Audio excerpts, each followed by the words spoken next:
कभी सोचा है, जब भी हम मंदिर जाते हैं तो सबसे पहले घंटी क्यों बजाते हैं?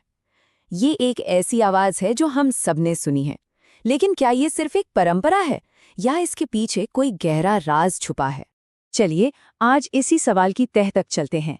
हम इस सदियों पुरानी प्रथा के पीछे छिपे धार्मिक और वैज्ञानिक रहस्यों से भी पर्दा उठाते हैं।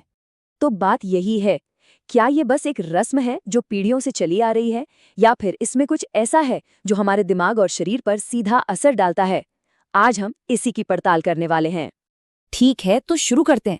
सबसे पहले इसकी आध्यात्मिक जड़ों को समझते हैं, जो हमारी संस्कृति का एक बहुत अहम हिस्सा रही हैं। देखिए, जो सबसे आम धारणा है वो ये है कि घंटी की आवाज से आसपास की सारी नेगेटिव एनर्जी दूर हो जाती है और हमारा मन पूजा पाठ के लिए एकदम तैयार हो जाता है। इसे एक तरह की शुद्धिकरण प्रक्रिया भी कह सकते हैं। पर बात सिर्फ नेगेटिव एनर्जी दूर करने तक ही नहीं है। परंपरा के हिसाब से ये आवाज असल में देवताओं के लिए एक न्योता भी है। अगर हम शास्त्रों की माने तो जब कोई भक्त मंदिर में जाकर घंटी बजाता है तो वो असल में ईश्वर को अपनी हाजिरी का संकेत दे रहा होता है। ये कहने का एक तरीका है कि मैं आ गया हूँ। और इस पूरी प्रथा का आधार एक प्राचीन संस्कृत मंत्र में मिलता है। ये श्लोक सिर्फ कोई कविता नहीं है, बल्कि एक तरह का निर्देश है जो बताता है कि घंटी की आवाज का असली मकसद क्या है। तो इस श्लोक का मतलब सीधा सा है कि घंटी की आवाज के दो काम हैं। एक तरफ ये देवताओं का स्वागत करती है और दूसरी तरफ ये बुरी शक्तियों को दूर भगाती है। मतलब एक ही समय में स्वागत भी और सुरक्षा भी। लेकिन कहानियां खत्म नहीं होती। जहां अध्यात्म है उसके साथ साथ विज्ञान भी है। अब देखते हैं कि जब घंटी बजती है तो हमारे दिमाग के अंदर असल में होता क्या है। जब मंदिर की घंटी बजती है ना, तो उसकी गूंज, उसकी प्रतिध्वनि लगभग 7 सेकंड तक बनी रहती है। और ये कोई मामूली बात नहीं है। यही 7 सेकंड असली रहस्य की चाबी है। इस 7 सेकंड की गूंज के दौरान जो साउंड वेव्स निकलती हैं, वो हमारे दिमाग पर एक बहुत ही खास असर डालती हैं। ये हमारे दिमाग के अलग अलग हिस्सों को एक साथ एक सुर में काम करने के लिए तैयार करती हैं। और ये स्लाइड इसे बहुत अच्छे से दिखाती है।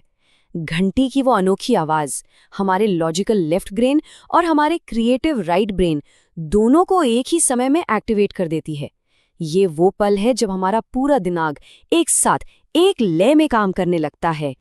और जब दिमाग के दोनों हिस्से एक साथ काम करते हैं तो बाहर की दुनिया के फालतू विचार और ध्यान भटकाने वाली चीजें अपने आप दूर हो जाती हैं। यही वजह है कि मंदिर में घुसते ही हमें इतनी शांति और एकाग्रता महसूस होती है। तो सवाल ये है कि ये अनोखी आवाज जो इतनी देर तक गूंजती है, वो आकी कहाँ से है? ये कोई इत्तेफाक नहीं है। ये हमारे पूर्वजों के धातु विज्ञान का एक बेहतरीन नमूना है। पुरानी घंटियां किसी एक मेटल से नहीं बनती थीं। वो तांबा, जस्ता, लोहा और निकल जैसी कई धातुओं के एक बहुत ही सटीक मिश्रण से बनाई जाती थीं। हर धातु का एक खास काम था, एक ऐसी ध्वनि पैदा करना जो बिल्कुल साफ हो, देर तक गूंजे और दिमाग पर गहरा असर डाले। चलिए अब इन सारी कड़ियों को आपस में जोड़ते हैं। ये आस्था बनाम विज्ञान का मामला बिल्कुल नहीं है। असल में ये दोनों एक ही कहानी के दो अलग अलग हिस्से हैं। तो देखिए पूरी प्रक्रिया क्या है। एक भक्त घंटी बजाता है। 7 सेकंड तक गूंजने वाली आवाज दिमाग के दोनों हिस्सों को एक कर देती है। इससे मन एकदम शांत और फोकस्ड हो जाता है, जो उसे भक्ति के अनुभव के लिए पूरी तरह से तैयार कर देता है। तो अब हम समझ सकते हैं कि ये सिर्फ एक परंपरा नहीं है, ये तो एक प्राचीन वैज्ञानिक तकनीक है जिसे साउंड साइंस का इस्तेमाल करके हमारे दिमाग को प्रार्थना और ध्यान की गहरी अवस्था में ले जाने के लिए डिजाइन किया गया था। तो अगली बार जब किसी मंदिर में वो घंटी की आवाज कानों में पड़े तो एक पल के लिए रुकिएगा।